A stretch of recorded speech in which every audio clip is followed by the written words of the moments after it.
원내보다 더 뜨거운 원외 정치 토론 원외 측면 승부 시간입니다. 천하람 변호사 그리고 더불어민주당 전상근 부대변인 이경 대덕대 겸임교수 나왔습니다. 어서 오십시오. 예, 안녕하십니까. 전남 순천의 천하람입니다. 네, 반갑습니다. 이경입니다. 자, 우선 천 변호사, 어젯밤 최재형 전 감사원장이 캠프 해체를 선언해서 깜짝 놀랐는데 네. 캠프에 계시니까 어떻게 된 일입니까? 아유, 예, 저도 그래가지고 어제부터 기자님들 전화를 정말 수십 통 받은 것 같은데요. 결론부터 말씀드리면 사퇴는 전혀 아니고요. 후보 사퇴는 아니고. 네, 야구에 비유하자면 자기 스윙을 하겠다라는 겁니다. 그러니까 지금까지 어떻게 보면 스트라이크를 당할까봐 좀 여러 사람들이 주변에서 훈수 두는 대로 이제 남의 스윙을 흉내내려고 하시다가 이제는 뭐 스트라이크가 아니라 홈런을 노리겠다. 스트라이크 겁내지 않고 자기 스윙을 하겠다는 거고요. 저는 굉장히 멋지고 잘하신 결정이라고 생각한 게 물론 저를 자르는 결정이신지는 모르겠으나 이게 요즘 트렌드에 맞아요. 그러니까 사실 이준석 대표 당대표 선거할 때 혼자 했다? 네, 혼자 하고 3명 계셨거든요. 거기 캠프에. 그리고 사실 이게 뭐 호불호를 변론으로 하고 홍준표 후보, 추미애 후보가 요새 상승세에 있지 않습니까?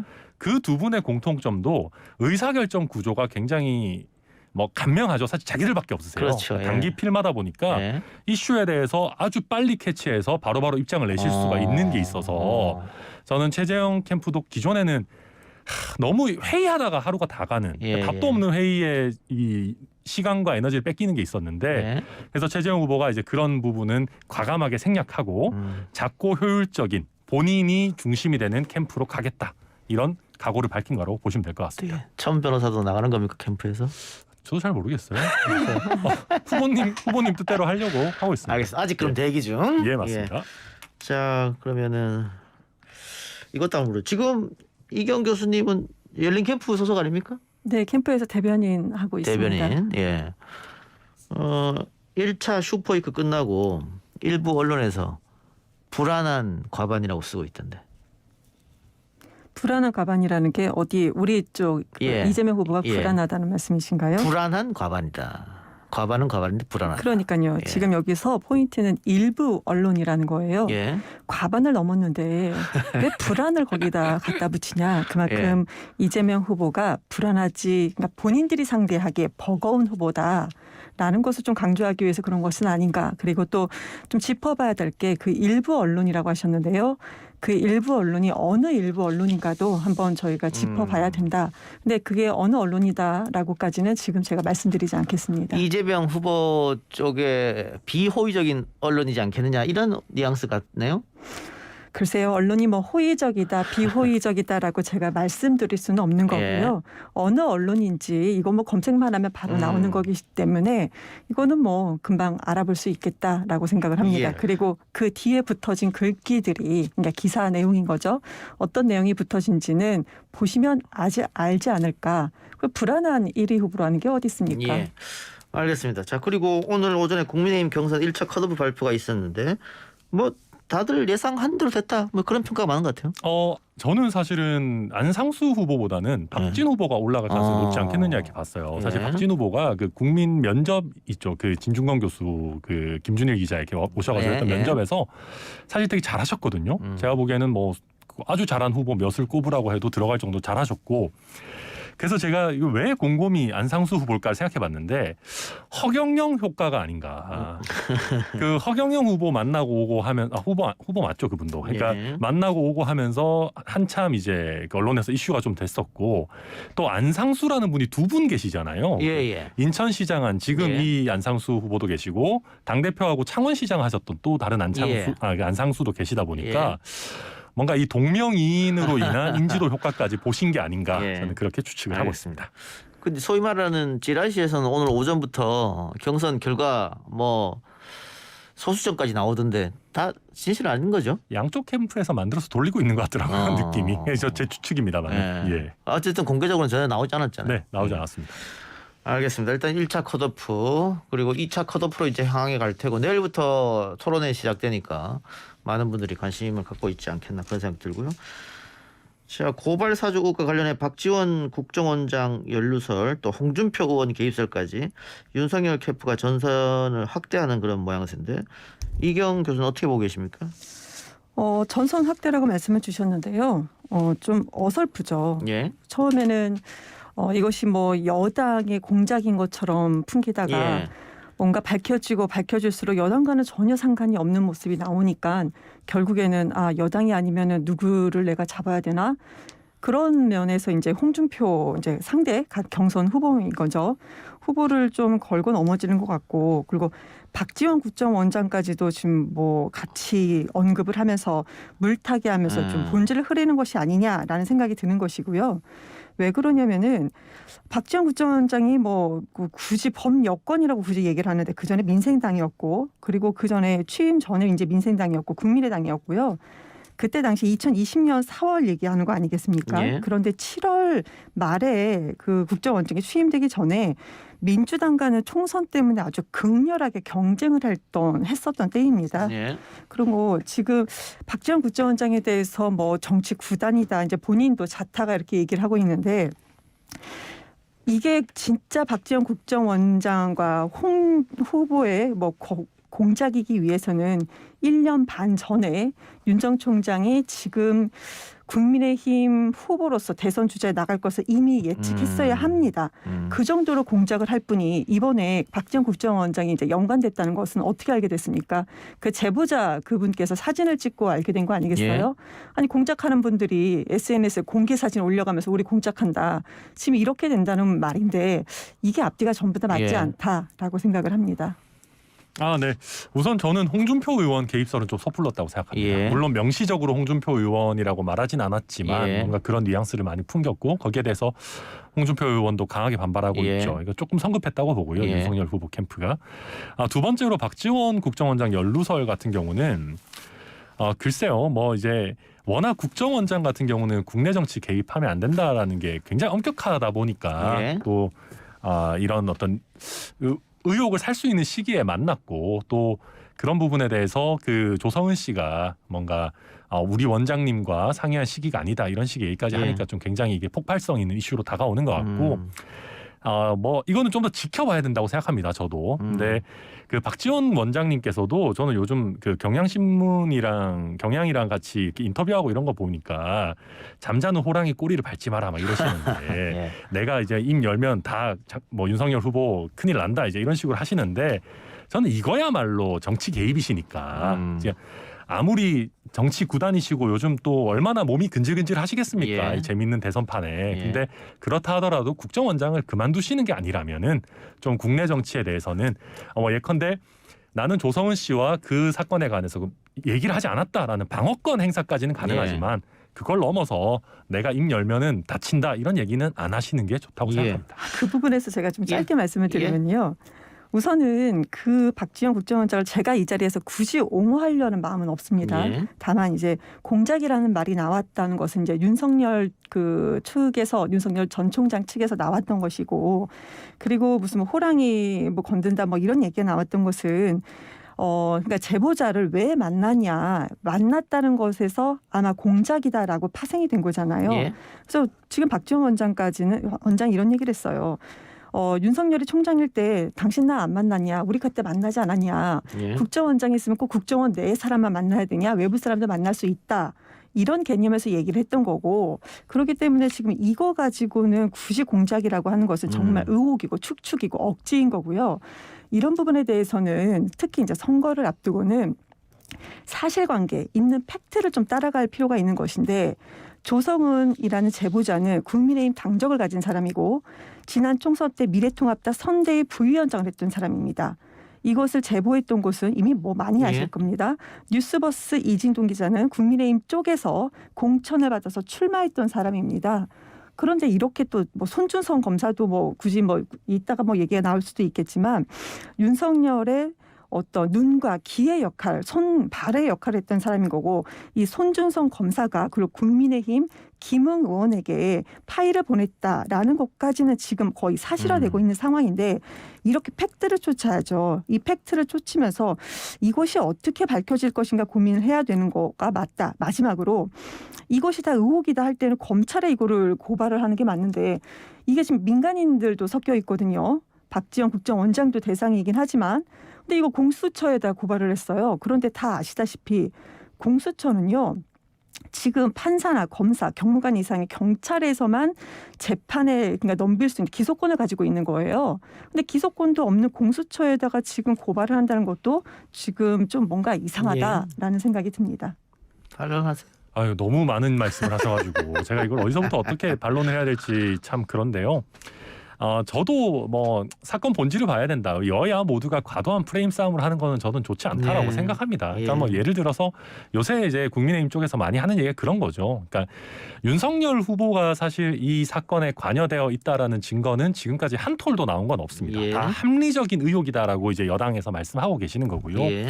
근데 그런 식으로 따지자면 그 김경수 지사가 드루킹 사건 할 때 김경수 지사가 했던 거는 문재인 당시 후보께서 몰랐을 수가 없다라는 논리도 똑같이 성립하거든요. 심지어 드루킹 사건은 대법원에서 확정 판결까지 난 사건이고 거기에 대해서는 예를 들면 정부 여당이 문재인 뭐 당시 후보 내지는 대통령의 책임을 인정하지 않으면서 뭐 손준성 검사가 윤석열 후보의 개입 없이 어떻게 했겠느냐 해서 윤석열 게이트다라고 하는 거는 좀 과한 프레임이라고 생각하고요. 마찬가지로 저희가 또 뭐 박지원 게이트다라고 얘기하는 것도 저는 솔직히 너무 나갔다는 부분도 있다고 생각합니다. 그래서 양쪽 다 조금 침착하게 이 사건의 사실관계가 어떻게 밝혀지는지를 좀 본 다음에 정치적인 공방을 이어가는 게 맞지 않나라는 생각을 많이 갖고 있습니다. 네, 옳으신 말씀이세요. 진짜 사실관계나 쫓는 게 맞는데요. 지금 뭐 김경수 지사의 드루킹 얘기까지 나오는 거 보니까 국민의힘이나 아니면 윤석열 측 대변인이 아니신데 굳이 이렇게까지 옹호하시는 거 보니까 이쪽에서는 진짜 방어할 그런 어떤 팩트가 진짜 궁하구나 이런 생각을 오히려 갖게 되는 것이고요. 지금 현재 손중성 수사정보정책관을 지금 거의 손절하는 그런 각으로 가고 있잖아요. 그러면서 하는 얘기가 주장하는 게 이겁니다. 2020년 4월에 이게 그러니까 고발 사주 문건이 4월인데 손준성은 1월에 부임했다. 그 사이 어떻게 2, 3개월 안에 어떻게 친해질 수 있냐라고 주장을 하고 있는 거거든요. 네, 뭐 충분히 할 수 있는 얘기인 것 그러니까 같은데. 이거에 대해서도 저는 이제 팩트를 좀 얘기를 하고 싶어요. 1월에 부임한 건 맞아요. 그런데 그때 당시 그다음에 2월에 판사 사찰 문건 아시죠? 이거를 손준성 검사가 이거를 작성을 합니다. 여기까지만 하면 이것이 친분이냐라고 얘기할 수는 있어요. 그런데 이 판사 사찰 문건 때문에 윤 총장이 징계가 되고 압수수색까지 이루어집니다. 그때 손준성 검사가 600쪽 분량의 의견서를 직접 써가면서 윤 총장을 방어를 합니다. 아니 이것이 친분이 있지 않고 그쪽이 아니면 전혀 상관이 없으면 굳이 이렇게 할 필요가 없는 것이고 그리고 또 죄송합니다. 하나만 더 얘기할게요. 3월에 윤석열 장모와 처의 대응 문건 작성 의혹도 있습니다. 이쪽에서 작성을 했다는 거죠. 이거는 뭐 세계일보가 입수한 3쪽짜리 검찰 내부 문건에서 드러난 것이고 4월 1일입니다. 4월 1일에는 지금 대변인 권순정 수사정보정책관 손중성 그리고 한동훈 사이에 카톡방이 45회 카톡방이 오갔다. 4월 1일 왜 얘기 드리냐면 그때 4월 3일과 또 8일에 고발 사주 문건이 지금 만들어졌다는 것이고 이것을 손준성 검사가 김웅 의원한테 줬다는 거 아니겠습니까? 이렇게 팩트들이 하나하나씩 있는데 뭐 엉뚱하게 무슨 다른 데서 공작이니 이렇게 얘기하는 것은 무리가 있다라고 보여집니다. 그러면 제가 정리하면서 천하람 변호사한테 여쭙고 답변하시면서 요건을 마무리합시다. 그 아까 천 변호사 이야기처럼 그 제보자가 박지원 원장과 내가 원하던 날짜가 아니다. 이 워딩은 사실 문제가 있는 워딩이에요. 있죠. 야당으로서는 충분히 공격 포인트가 될 것 같고요. 그럼요. 그리고 사실로 하면 국내 정치 개입이 될 가능성도 있습니다. 당연하죠. 근데 그렇다면 그거는 그 건대로 처리하고 앞에 고발해서 사주국 사건하고도 또 다른 거거든요. 그럼 이건 이 건대로 수사를 하고 또 천 변호사 말대로 지금 상황에서는 윤석열 후보가 지시를 했다는 증거는 어디에도 없으니까. 그리고 제 개인적인 생각입니다만 공수처가 수사하더라도 증거 나오기 어려울 겁니다 아마. 그래서 이 부분들을 국민의힘이 전체적으로 모든 게 조작이라는 프레임으로 가게 되면 혹시 후폭풍을 맞을 수도 있지 않을까. 그러니까 저는 솔직히 요새 그 홍준표 후보가 취하고 있는 스탠스가 합리적이라고 생각해요. 그러니까 이게 물론 윤석열 후보가 그 국민의힘의 굉장히 중요한 후보고 그렇죠. 만약에 뭐 박지원 국정원장이 정말 공작을 했다면 이거는 당연히 뭐 당이 모든 전력을 동원해가지고 문제 제기를 해야 되는 사안이죠. 근데 사실관계가 아직 100%는 아니더라도 어느 정도 확정적으로 드러나기 전에 당이 너무 이렇게 올인하는 거는 저도 좀 위험성이 있다고 생각하고요. 당은 당대로 이 사건에 있어서 예를 들면 뭐 고발장이 당내 실제 어떤 루트로 들어왔는지 뭐 들어왔다면 어떤 식으로 이게 뭐 됐는지를 좀 파악하고 이런 부분에 힘써야지 너무 이걸 프레임 싸움으로 성급하게 뭐 가져가는 거는 저도 그렇게 알겠습니다. 바람직하다고 생각하지는 않습니다. 자, 여권 여기서 마무리하고 지금 여당 쪽으로 가보면 한창 경선 분위기가 뜨거운 상황인데 그 민주당의 심장이라고 할 수 있는 호남 경선을 지금 앞두고 있습니다. 그리고 2위를 달리고 있는 이낙연 후보는 여기에서 역전을 한번 하겠다. 혹은 역전이 안 되더라도 이재명 후보의 과반을 떨어뜨리겠다. 이런 목표를 갖고 있는데 이경 대변인은 뭐 캠프 소속이니까 뭐 안 물어볼게요. 천 변호사가 이제 호남의 지역구를 두고 계시니까 네. 어떻게 지금 이재명, 이낙연 어떻습니까? 분위기가? 원래는 사실 이재명 지사가 앞서 나가고 있었죠. 예. 그리고 호남에서도 되는 사람 밀자 이게 있었기 때문에 뭐 확고한 리드를 지키고 있었다라고 봐야 되는데 요즘 그래도 조금씩 민심의 변화가 있는 것 같습니다. 예. 일단 첫 번째로는 동정론이 있고요. 그러니까 이낙연 후보가 좀 짠하다라는 생각을 많이들 갖고 계시는 것 같아요. 왜냐하면 그래도 호남에서 배출한 큰 정치인인데 비등비등하게 갔으면 좋겠는데 사실 차이가 꽤 많이 나지 않습니까? 그러다 보니까 이 정도 차이가 나서 이렇게 떨어지는 거에 대해 짠한 게 있고 또 의원직 사퇴를 하고 이렇게 모든 걸 던진다라는 느낌이 큰 반향은 아니고요. 솔직히 약간의 반향을 일으키고 있는 것 같다라고 보고 있고 또 한 가지는 보면 그 이재명 후보에 대한 불안감도 조금씩 차오르고 있는 것 같아요. 그러니까 이재명 후보가 워낙 또 본선 경쟁력이 있다라고 또 얘기하는 후보고 이러다 보니까 사람들의 그 수인하는 그 참아주는 한도가 높기는 높은데 뭐 이런저런 욕설 논란이라든지 뭐 또 이번에 그 대장지구 뭐 이런 거라든지 뭐 계속 뭐 무슨 그런 뭐 백제 발언이라든지 이런 것들이 차곡차곡 차올라서 저는 호남에서도 이재명 지사가 조금 불안하다라고 하는 게 좀 차오르고 있어서 요약하자면 동정심과 불안감이 있고 또 한 가지 정세균 후보의 표가 저는 대부분 이낙연 후보 쪽으로 올 것 같다고 생각이 되거든요. 그래서 저는 이번 호남 대전은 두 분이 아주 막상막하의 대결을 벌이지 않을까. 그리고 이낙연 후보가 과반을 넘기긴 어려울 것 같아요. 그렇지만 이재명 후보보다 약간 더 나오는 결과는 가능할 수도 있겠다. 저는 그렇게 전망하고 있습니다. 야당은 결선 갔으면 좋겠죠. 근데 이게 꼭 좋지는 않아요. 그러니까 이게 그 컨벤션 효과가 또 생겨버리니까 그러니까 오히려 저희는 차라리 이재명 지사가 확 앞서가서 그냥 싱겁게 끝나버리는 것도 나쁘지는 않다고 생각합니다. 알겠습니다. 자, 천하람 변호사 내가 그 이경 대변인한테 기회를 안 주려고 그랬는데 천하람 변호사가 불안감 뭐 욕설, 대장지구 이런 걸 얘기했기 때문에 안 줄 수가 없네요. 불안감 얘기 말씀하세요. 그 이재명 후보의 불안감이 어디서 나왔나 언론인가 했더니 알고 봤더니 이제 국민의힘의 뭐 염원이었구나라는 것을 알 수 있겠고요. 그 불안감이라고 얘기하는 부분, 그냥 일반적으로 그런 얘기가 만약에 있다면 아마 이재명 후보도 무언가 하는 후보였습니다. 가만히 있지 않은 후보였기 때문에 그 공약 이행률이 경기도에서만 96.1%가 나온다는 게 그렇게 쉽게 나오는 것은 아닙니다. 그만큼 무언가 하는 후보이기 때문에 지금 야당에서도 조금 더 불안하게 야당이 보시기에 불안했으면 좋겠다라는 그런 염원이 있는 것 같고 이낙연 후보님에 대해서는 저도 마음이 아픈 부분이 있기 때문에요. 이거는 이낙연 후보님께서 깊은 고민 끝에 선택한 문제이기 때문에 이건 제가 언급은 하지 않겠습니다.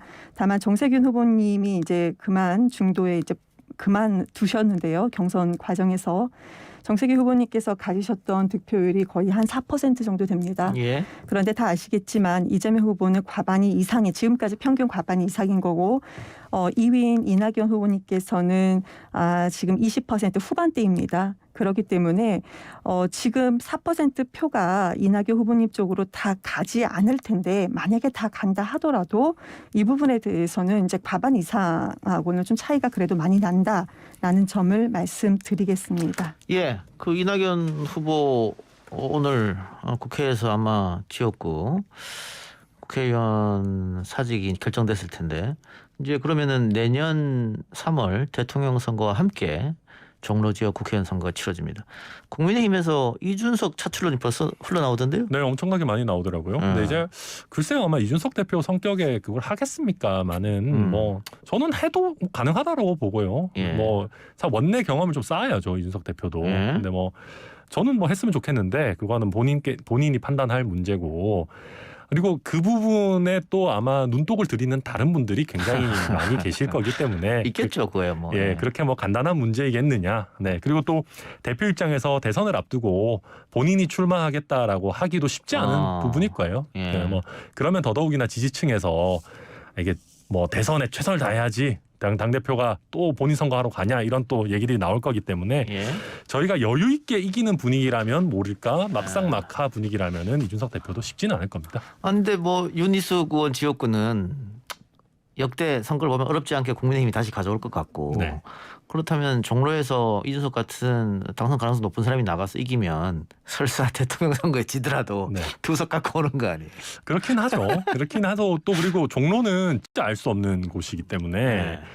그래서 저는 이낙연 대표가 조금 비판을 많이 받을 부분이 있어요. 그러니까 이게 쉽게 민주당이 다시 가지고 올 수 있는 의석이면 모를까. 상징성도 크고 대선 분위기에 따라서 빼앗길 수도 있는 의석인데 너무 내려놓은 거는 좀 민주당 입장에서는 좀 비판받아 그래요. 마땅하다. 예. 당대표셨는데 그런 얘기 알겠습니다. 하고 싶습니다. 홍준표 후보가 지속적으로 언론과 인터뷰에서 이재명이 나오면 내가 쉽게 이길 수 있다 이런 이야기 하던데 이경 대변인 어떻게 봐요? 지금 홍준표 후보가 지지율이 이제 윤석열 후보도 약간 제쳐가려고 하는 예. 그런 분위기인 것 같아요. 예. 이 상황에서는 홍준표 후보는 그냥 무슨 얘기든지 자신감 있게 뭐 하셔야죠. 하시는 게 맞는 것 같고. 그런데 지금 뭐 이재명 지사가 쉬운 상대다라고 경선 과정에서 그러니까 당내 경선이죠. 그쪽도 이렇게 얘기를 강력하게 할 수 있는 것은 쉬운 상대가 아니기 때문에 꼭 집어서 얘기하는 거죠. 예. 굳이 다른 후보를 거론한다는 것은 본인보다 더 훨씬 본인이 생각하기에 버겁고 예. 센 후보를 대상으로 하는 것이죠. 그렇기 때문에 이거는 계속 마찬가지인 것 같아요. 지금 이재명 후보 자체가 지금 우리 당내에서조차도 처음에는 무슨 닭 잡는 칼, 소 잡는 칼이 나올 정도로 기초단체장부터 시작을 해서 광역단체장, 이제 대선 후보까지 됐는데요. 네, 그렇기 때문에 지금 국민들이 그만큼 지지를 하니까 된 거거든요. 알겠습니다. 그러니까 그 국민의 지지가 두렵구나라고 생각을 합니다. 네, 두 분 토론 오늘 여기서 마치겠습니다. 지금까지 원의 측면 승부였고요. 천하람 변호사, 이경 대덕대 겸임 교수였습니다. 고맙습니다. 감사합니다. 감사합니다.